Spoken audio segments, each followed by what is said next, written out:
Good day, mates. Welcome to Nice. In this video you will enjoy a beautiful city tour in the market, the whole city and all the marvelous things to see in Nice all year round. You will also have a cooking lesson with Rosa Jackson, our chef, to make a pisse saladière, specialty from Nice. And then you will be able also to enter a contest to win a stay for 3 nights for 2 people in this beautiful hotel, La Pérouse Hotel, 4 stars, with this magnificent view, one of the best of the city. And you will also be able to win a casserole, a casserole from Le Creuset, a French brand, a very famous French brand of casserole to become a French chef. So we can't wait to see you here and welcome you again after this long time in Nice. Welcome to Nice. Hello, dear friends from Australia. Welcome to Nice. My name is Katerina. I'm working for the Nice Côte d'Azur tourist office, and today you're going to be with me. We just have met Mr. Zanon and our director, and we're gonna spend some time together for the rest of the day. Hi, Rosa. How are you doing? Good. So nice to see you. Nice to see you too. So we're gonna spend a little time together today. Yeah. And we're gonna make the pisse saladiera. And but before we're doing that, and this is the market we do, I would like to ask for our friends, our Australian friends, to tell a little bit about you. How did you get here? A little about your history. So I came to Nice about 15 years ago. I was living in Paris, but as you can hear from my accent, I grew up in Canada. And I just loved France. My family had come to France many times when I was young, so my dream was really to come back. So this is a street food stand, which is run by some people who used to sell vegetables at the market, and now they're really making the local specialties, which are known here as la merenda, which is the snack that people often eat in the middle of the morning or right before lunch or even at lunchtime as a picnic. Very casual street foods that you can hold in your hand, including the pisse saladière that we're going to be making today. So it's always nice to see the local lemons with the leaves and strawberries. And the beautiful tomato. Yeah, starting. We can fry those, we can steam them and bake them. Because they're so colorful too. And in salads, even raw, it's very easy. These onions are actually a little bit too fresh for pisse saladière, so fresh onions like that would give off too much water. So. Alors je vais prendre 6 oignons. Les oignons pareil, c'est un petit panier. Okay.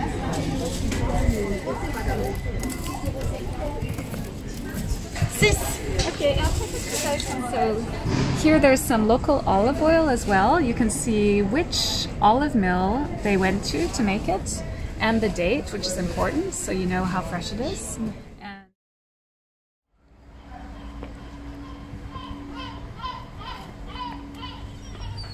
So we are here at the cooking school Le Petit Farci of Rosa Jackson, and Rosa is going to show us how to make the pisse saladière today.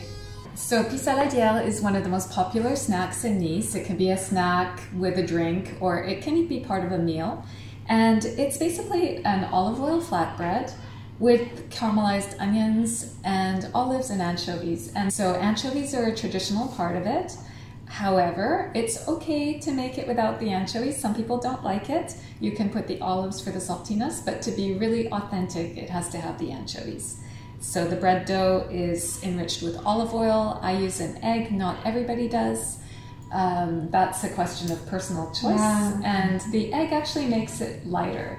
It makes it a bit fluffier and lighter, so I prefer it that way, but you can substitute olive oil if you don't want to use the egg, so extra olive oil. Great, Rosa, can't wait. Let's go make the pisse saladière. Okay, so when you're making pisse saladière, the first thing you want to make is the dough, because it's going to need to rise for at least 45 minutes to an hour, depending on the temperature of your room. The dough is very simple. I'm just using a regular all-purpose flour, preferably organic. There's 200 grams of that. And a teaspoon of sea salt. So this is a fine gray sea salt from the Atlantic coast in France. And the first thing I'm doing is just adding the sea salt to the flour, and I love to use my little scraper to mix, so I'll just mix that in. And I'm going to make a well in the center that's going to be for the liquid ingredients. So here I have 80 milliliters of warm water. It should feel warm to the touch, so just lukewarm, the same temperature as your body. And I'm adding 2 teaspoons of dried yeast. So just regular dried yeast. You can substitute fresh yeast if you want to. And in that case, you would use twice the amount because fresh yeast has more moisture. And 1 teaspoon of regular sugar, but you can use brown sugar if you want. And I'm just gonna mix those. And then I also like to use an egg, and I've got some beautiful Niçoise olive oil, so it's a bit of a luxury to cook with this, but it's got such a beautiful, delicate taste. It's made with those little Niçoise olives that are gonna go on top of the pissaladière. So these are all the liquid ingredients. And now that our yeast is already starting to bubble a little bit, I'm gonna pour it into my well. And then I'll add the egg. Oh, a little bit of yeast there. The egg, you might want to break it into a smaller dish first, just to make sure there's no shell before you add it into your well. So you don't need to break it up, you can put it in directly. And then 2 tablespoons of olive oil, so that'll be 30 milliliters in total of olive oil. So you can use any olive oil for this as long as you like the taste of it. So your cooking one is fine as long as it's got a nice taste that you enjoy. And then with my scraper, I'm gonna break up the egg right in the bowl. So right in the center with the other liquid ingredients. And then I'll just mix the flour in from the sides. So you can see it's pretty easy process so far. And I like to do this by hand. At this stage, I'm just going to kind of turn the dough in that flour so that it's a little bit drier on the outside. So it's still gonna be a very soft dough, but this will just make it easier for me to work with.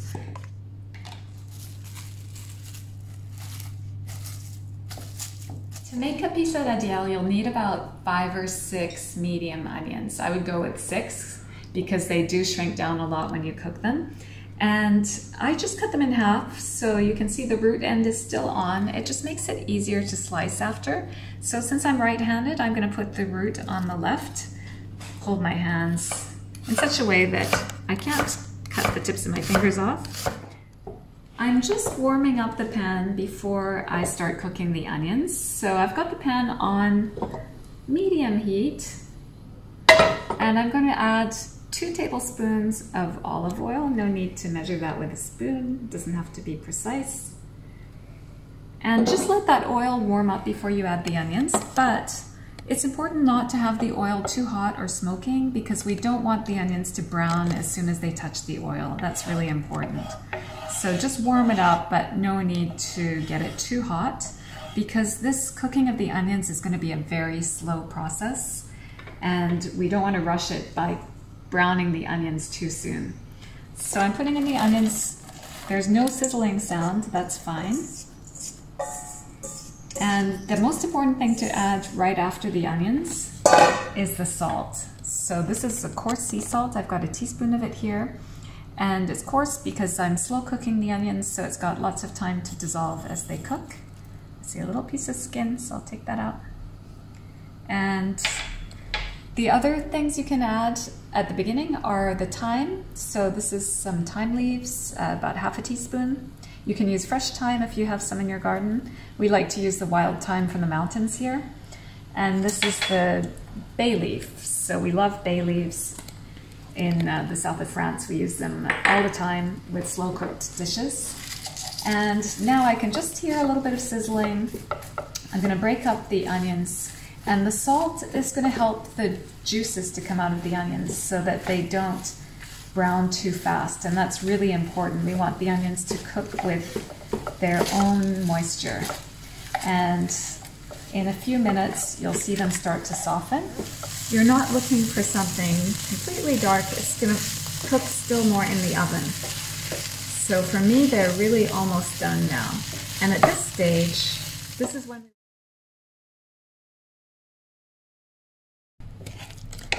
these onions are ready to spread over the dough, and you can see that the volume has really gone down dramatically.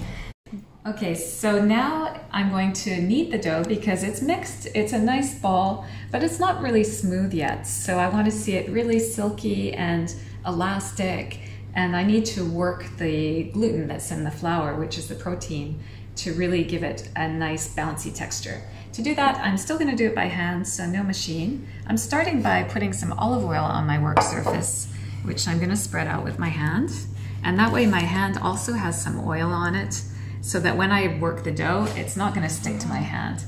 If it's a little bit stuck to the bowl, I can use my scraper to get it out.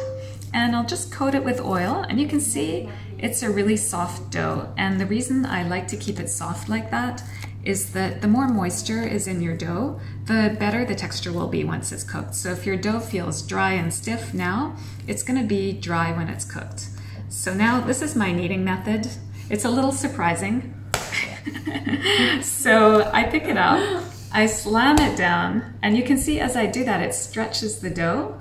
I fold it over, and I give it a quarter turn. I do this for about a minute. If it gets a little sticky, like you can see a little bit sticking to my fingers there, it's okay to put a little bit more flour. And when I feel it with my hand, it's quite bouncy. Like if I touch it, it's actually bouncing back now.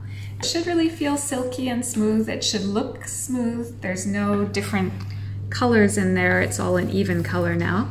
And then as you can see, it's a bit, right now the shape is a bit shapeless. So we need to give it some shape before we let it rise. And to do that, I just cup my hands like that, and I'm gonna turn it. So I'm actually squeezing it at the bottom. You can see it's a little bit sticky. So I'm squeezing it and turning it, and I end up with something that's a much nicer, rounder ball. And that way it has a nice shape so that when it rises, it'll rise more upwards, it'll have more structure. So that's ready to go in a warm place.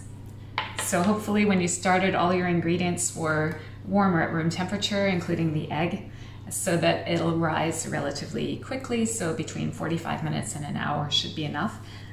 This needs to go in a clean bowl, and you can just cover it either with a towel, like a little bit damp towel, or a piece of plastic wrap, or even a plastic bag, and put it somewhere warm. After 45 minutes or so, the dough has doubled in volume. So now I need to turn it out and just remove some of the air. You can even see the bubbles as you look at it closely. I'm putting some flour on the surface, and some flour this time on my work surface as well. And then I'm going to take my scraper and just remove the dough from the bowl. You can see it's very airy now. It's still a very soft dough. I'm going to put a little more flour on top. You can see when I use flour, it's never very much.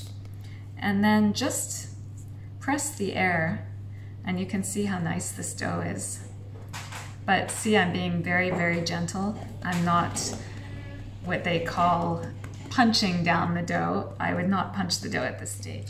I'm going to oil the pan before I stretch the dough. So a little bit of the olive oil. And I think with your hand is the easiest way to do this. But if you So the dough has been resting about 5 minutes. And you can see it's already starting to bubble a little bit. It's time to move it to the pan. I'm gonna use my scraper. Right out, I'm gonna put a little bit of olive oil on my hands. Now we have our onions, which I'm just going to just dump them in the middle. Don't worry about spreading them out right away.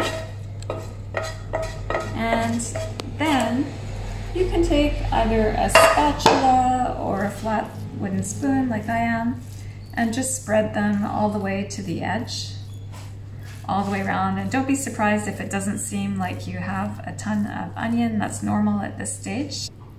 So this is ready to go in the oven. The oven is set to 200 degrees Celsius.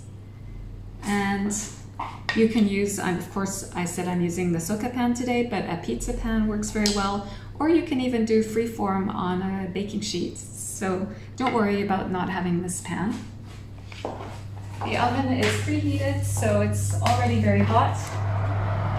And I'll just slide it in and set the time to 25 minutes, well, 20 minutes, so that I can add the anchovies and olives.